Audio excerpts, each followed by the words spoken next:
नमस्कार, मैं doctor Navneet Sangwan, BCom part 1 EAFM paper 1 business economics है, उसे आज फॉर्मली स्टार्ट करने जा रहा हूँ।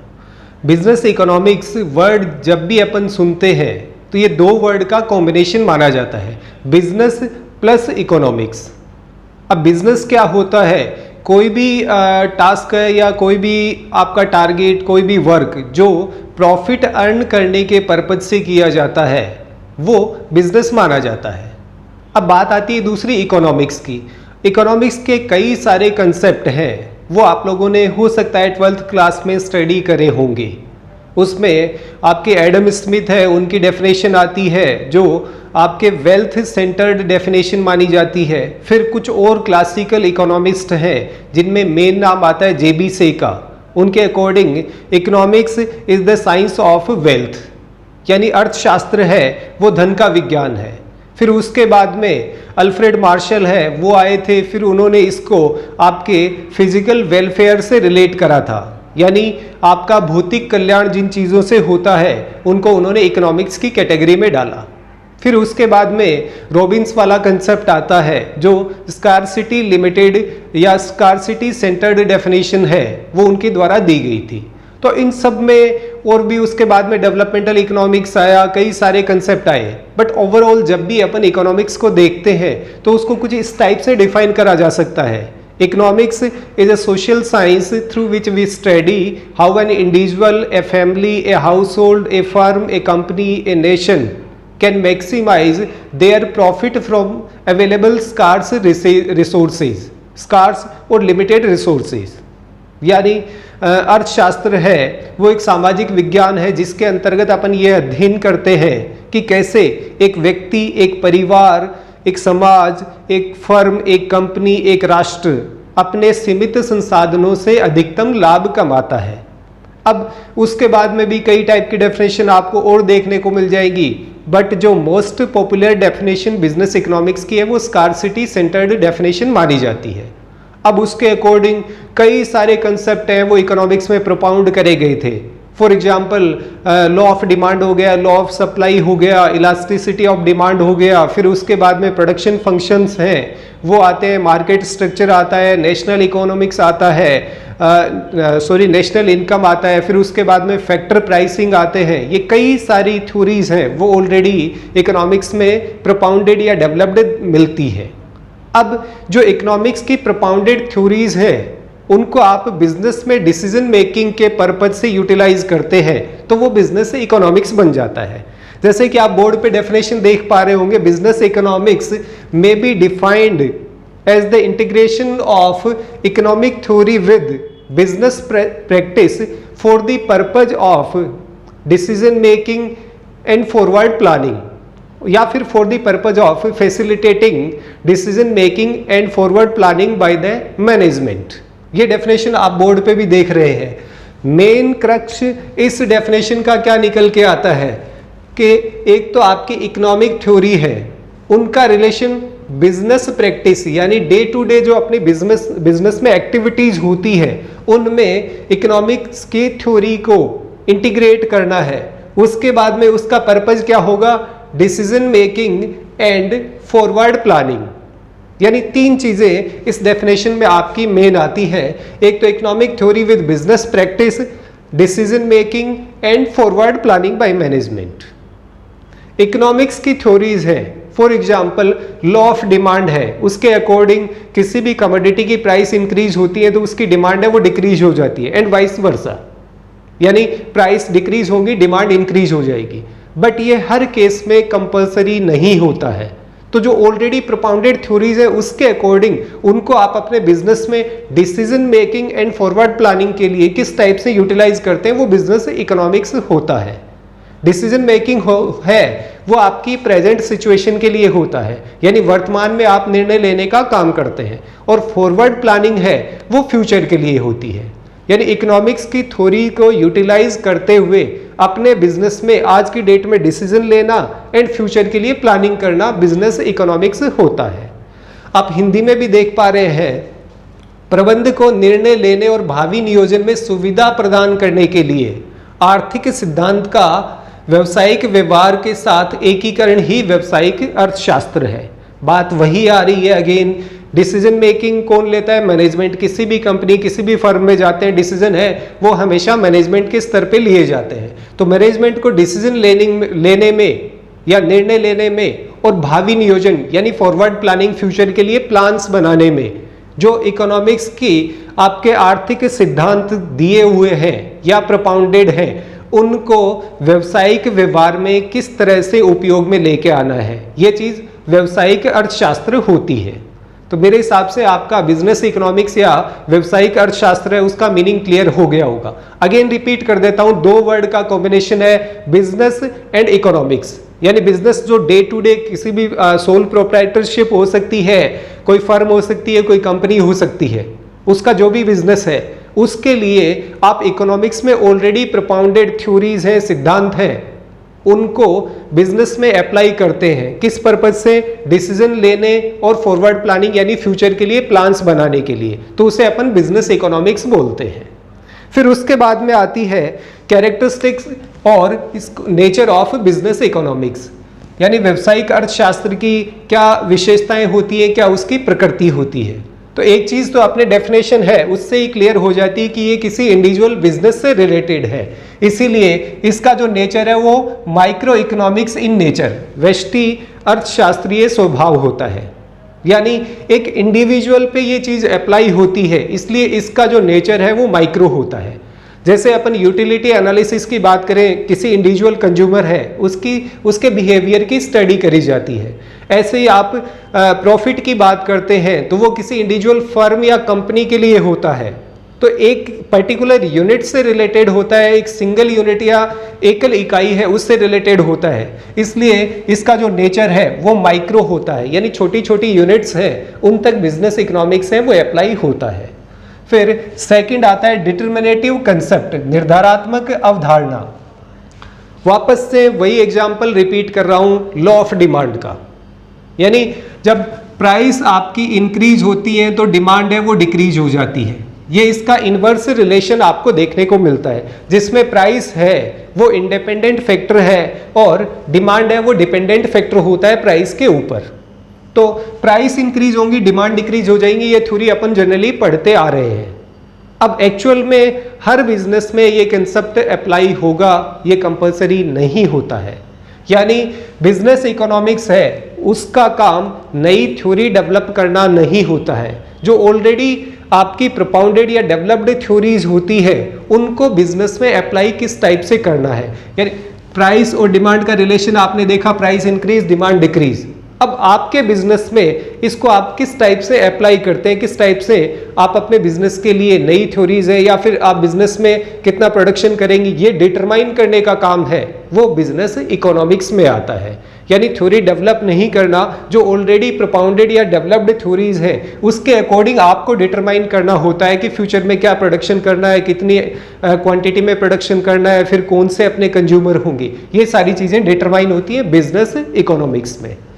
फिर थर्ड पॉइंट आता है आपका related to theory of firm. ये आपके पॉइंट नंबर 1 जैसा ही मिलता जुलता है, यानी फर्म का सिद्धांत है वो इसे इसलिए बोला जाता है कि बिजनेस इकोनॉमिक्स का जो एरिया या स्कोप होता है वो किसी इंडिविजुअल फर्म या इंडिविजुअल कंपनी तक होता है, इसीलिए उसको related to theory of firm बोल दिया जाता है। नेक्स्ट फोर्थ पॉइंट आता है adequate importance to macroeconomics. समष्टि अर्थशास्त्र को समुचित महत्व है। हालांकि नेचर है वो इसका माइक्रो होता है, लेकिन डिपेंडेंस है वो मैक्रो पे आती है। फॉर एग्जाम्पल 2-3 छोटे छोटे एग्जाम्पल मैं आपको यहाँ पे दे रहा हूँ। मैक्रो इकोनॉमिक्स है उसमें आपकी डिफरेंट पॉलिसीज आती है, लाइक नेशनल इनकम हो गया, प्राइस पॉलिसी हो गई, लेबर पॉलिसी हो गई, इंडस्ट्रियल पॉलिसी हो गई, फिस्कल पॉलिसी, मॉनेटरी पॉलिसी, ये सारी चीजें आती है। मॉनेटरी पॉलिसी है उसमें खास तौर से आपके क्रेडिट कंट्रोल पॉलिसी के 2 फैक्टर आते हैं या 2 मेथड उसके आते हैं, quantitative and qualitative methods. Quantitative methods हैं उसमें एक वर्ड यूज करा जाता है बैंक रेट। अब बैंक रेट होता क्या है वो फर्दर आने वाले इकोनॉमिक एनवायरनमेंट में अपन डिस्कस कर लेंगे, फिर भी एक बार इसको ब्रीफली बता देता हूं आपको। बैंक रेट वो रेट होती है या इसे डिस्काउंटिंग रेट बोला जा सकता है, जिस पे किसी भी कंट्री का सेंट्रल बैंक है वो कमर्शियल बैंक्स को लॉन्ग टर्म के पर्पज से लेंडिंग करने का काम करता है। इंडियन कॉन्टेक्स्ट में अगर आप बात करें तो लॉन्ग टर्म का मीनिंग यहाँ पे मोर देन 90 डेज का होता है, यानी आरबीआई एसबीआई को 90 दिन से ज्यादा दिन का उधार देती है तो वो उस पे बैंक रेट अप्लाई होता है। मान लीजिए आज की डेट में बैंक रेट है वो 4.75% है। इट मीन्स आरबीआई इस रेट पे कमर्शियल बैंक्स को लोन देने का काम करेगा। फिर कमर्शियल बैंक्स हैं वो जनरल पब्लिक को हो सकता है आपका 8% पे या 9% पे लोन देने का काम करें। अब मान लीजिए आरबीआई ने अपनी मॉनेटरी पॉलिसी रिव्यू है उसमें बैंक रेट को इंक्रीज करके 4.75 से ये 5% कर दिया। 5% होने का मीनिंग क्या आया कि अब कमर्शियल बैंक्स के लिए आरबीआई से मिलने वाले लोन है वो महंगे हो जाएंगे। जैसे ही वो लोन महंगे होंगे सिमिलरली बैंक है वो भी अपनी रेट ऑफ इंटरेस्ट है उसको इंक्रीज कर देते हैं। यानी पॉलिसी किसकी? आरबीआई की। चेंजेस कौन कर रहा है? आरबीआई। लेकिन इसका इंपैक्ट आपके बिजनेस पे भी आता है। पहले जो लोन आपको 8 to 9% रेट ऑफ इंटरेस्ट पे मिल जाते थे अब वो 9 to 10% पे मिलेंगे। ऐसे ही फिस्कल पॉलिसी है उसमें टैक्स रेट है वो सबसे इंपॉर्टेंट रोल प्ले करती है। मान लीजिए कॉर्पोरेट टैक्स इंक्रीज हो जाता है तो आपके बिजनेस में भी आपके प्रॉफिट का कुछ पार्ट जो पहले प्रॉफिट होता था अब वो टैक्स के फॉर्म में गवर्नमेंट के पास चला जाएगा। और सिमिलरली टैक्स रेट रिड्यूस कर दी जाती है तो उसका बेनिफिट बिजनेस को मिलता है। तो मैक्रो इकोनॉमिक फैक्टर्स होते हैं वो भी डायरेक्टली या इनडायरेक्टली किसी भी बिजनेस पे इम्पैक्ट डालते हैं तो उनका भी बिजनेस इकोनॉमिक्स में इंपॉर्टेंट रोल माना जाता है। फिर नेक्स्ट आता है डायरेक्टिव नेचर, निर्देशात्मक प्रकृति। यानी यहाँ पर बिजनेस इकोनॉमिक्स में जो एनालिसिस होगा उसमें डायरेक्शंस प्रोवाइड कराए जाते हैं कि भाई किसी भी प्रोडक्ट की प्राइस इंक्रीज हो गई अब डिमांड डिक्रीज होने के चांसेस है। लेकिन यह भी तो हो सकता है कि आपका प्रोडक्ट है वो बेसिक नेसेसिटी का है, मूलभूत आवश्यकताओं का है। अगर ऐसा है तो उस केस में प्राइस इंक्रीज भी होती है तो आपकी डिमांड है, आपकी कंपनी या आपका जो भी प्रोडक्ट मार्केट में आप सेल आउट करते हैं उसकी डिमांड डिक्रीज नहीं होगी। या फिर ऐसा भी हो सकता है कि प्राइसेस 10% इंक्रीज हो रही है, डिमांड है वो 2% डिक्रीज हो रही है। यानी ये चीज है वो बिजनेस इकोनॉमिक्स में डिसाइड करी जाती है। वहां पे आपको निर्देश या डायरेक्शंस हैं वो प्रोवाइड कराए जाते हैं कि कौन सी चीज कौन से कंज्यूमर या कौन से कंज्यूमर सेगमेंट के लिए प्रोड्यूस करनी है, कितनी क्वांटिटी में प्रोड्यूस करनी है। फ्यूचर में हो सकता है कोई प्राइस वगैरह में चेंज आए या रेट ऑफ इंटरेस्ट में चेंज आए या टैक्स रेट में चेंज आए तो उसके लिए आपकी क्या पॉलिसी होगी। ये सारे डायरेक्शंस हैं वो बिजनेस इकोनॉमिक्स में प्रोवाइड कराए जाते हैं। फिर उसके बाद में decision making eight managerial level, प्रबंधकीय स्तर पर निर्णय। ये अपन सब जानते हैं कोई भी कंपनी है उसमें कोई भी डिसीजन है वो लेबर के लेवल पे या लोअर लेवल मैनेजमेंट पे नहीं होता है।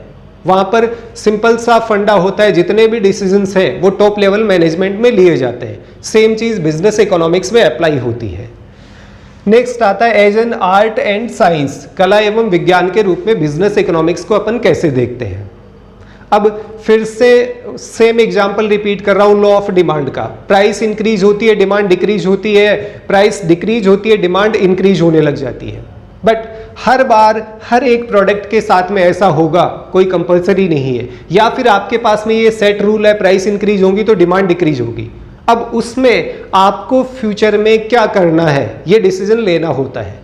तो ये डिसीजन लेना अपने आप में आर्ट होता है। यानी डिफरेंट आपके पास में कॉम्प्लेक्सिटीज होती है, बहुत सारी जटिलताएं होती है, उसमें से आपको बेस्ट डिसीजन लेना होता है। और इस टाइप के डिसीजन लेने की जो प्रक्रिया होती है, प्रोसेस होती है, उसे आर्ट या कला बोला जाता है।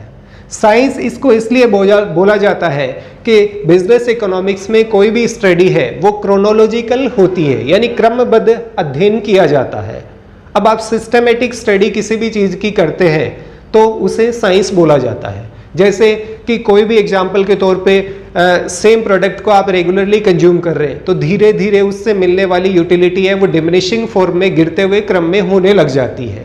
तो यह एक टाइप से सिस्टमेटिक स्टडी हो गई और इस सिस्टमेटिक स्टडी को साइंस बोला जाता है। तो इसीलिए बिजनेस इकोनॉमिक्स को आर्ट एंड साइंस दोनों के फॉर्म में देखा जाता है। नेक्स्ट आता है इंटीग्रेटिव नेचर, समन्वयात्मक प्रकृति। इंटीग्रेटिव इसलिए बोला जाता है कि इकोनॉमिक्स की ऑलरेडी प्रपाउंडेड थ्योरी और रियल में जो बिजनेस प्रैक्टिस है उन दोनों को इंटीग्रेट करने का काम है, उनके एकीकरण का काम है वो बिजनेस इकोनॉमिक्स करता है, इसलिए इसका नेचर है वो इंटीग्रेटिव होता है। और लास्ट पॉइंट आता है आपका मल्टी डिसिप्लिनरी, बहुविषयक। मल्टी डिसिप्लिनरी इसको इसलिए बोला जाता है कि आप यूटिलिटी एनालिसिस कर रहे हैं तो यूटिलिटी प्योरली एक साइकोलॉजिकल टर्म होता है, यानी एक्चुअल कंजम्पशन यूटिलिटी के लिए रिक्वायर्ड नहीं होता है। आपने सोचा कैंडी परचेज करता हूं तो उससे मुझे 2 रुपए की इक्विवेलेंट यूटिलिटी मिलेगी, या फिर मैं कैंडी परचेज करूं या चॉकलेट परचेज करूं, ये सारी चीजें वो साइकोलॉजिकल होती है। तो बिजनेस इकोनॉमिक्स का एक रिलेशन है वो आपकी साइकोलॉजी के साथ में आता है। दूसरा, प्रॉफिट मैनेजमेंट की अपन बात करें तो उसमें कई सारी चीजें अपने को कैलकुलेशन करनी पड़ती है। अब कैलकुलेशन करोगे तो वहां पे अकाउंटेंसी है उसके साथ में इसका रिलेशन आएगा। ऐसे ही आपके इंडेक्स नंबर वगैरह देखने होते हैं तो इंडेक्स नंबर है वो स्टैटिस्टिक्स के साथ में रिलेट होता है, और डिफरेंट जो कैलकुलेशन आती है उनका रिलेशन मैथमेटिक्स के साथ में आता है। अब कोई भी प्रोडक्ट है उसे फ्यूचर में ज्यादा सेल करने के लिए क्या करना है तो इसका रिलेशन मार्केटिंग के साथ में आता है, और कोई भी चीज है उसको ओवरऑल काम मैनेज करने का काम होता है वो मैनेजमेंट में आता है। यानी बिजनेस इकोनॉमिक्स का रिलेशन है वो डिफरेंट सब्जेक्ट्स के साथ में होता है, चाहे वो साइकोलॉजी हो, मार्केटिंग हो, मैनेजमेंट हो, मैथमेटिक्स हो, या फिर आपका उसके बाद में अकाउंटेंसी हो, स्टैटिस्टिक्स हो, या ऑपरेशनल रिसर्च हो, यानी डिफरेंट सब्जेक्ट के साथ में इसका रिलेशन होता है, इसलिए इसको मल्टी डिसिप्लिनरी या बहुविषयक बोला जाता है। तो आज के इस पर्टिकुलर वीडियो में अपन ने 2 चीजें हैं वो स्टडी करी है। Number 1, definition of business economics. हो सकता है डिफरेंट बुक में आपको डिफरेंट डेफिनेशंस हैं वो मिल जाए, मेरे अकॉर्डिंग जो बेस्ट डेफिनेशन है वो मैंने यहाँ पे राइट डाउन करी है। बाकी बुक्स में आपको और कई सारी डेफिनेशन है वो इससे छोटी या बड़ी भी मिल जाएंगी, वो आप अपने अकॉर्डिंग डिसाइड कर सकते हैं कि कौन सी डेफिनेशन आपको एग्जाम के पर्पज से याद करनी है। उसके बाद में सेकंड, कैरेक्टरिस्टिक्स या नेचर ऑफ बिजनेस इकोनॉमिक्स, जिसमें 9 पॉइंट्स हैं वो अपन ने डिस्कस करे हैं। इसके डिफरेंट आपकी कोई इससे रिलेवेंट क्वेरी हो तो वीडियो के नीचे आप कमेंट बॉक्स में कमेंट है वो कर सकते हैं। फर्दर नेक्स्ट जो वीडियो बनाऊंगा उसमें उन क्वेरीज को सोल्व करने का काम करूंगा। तो आज के इस वीडियो में इतना ही। Thank you. जय हिंद, जय भारत।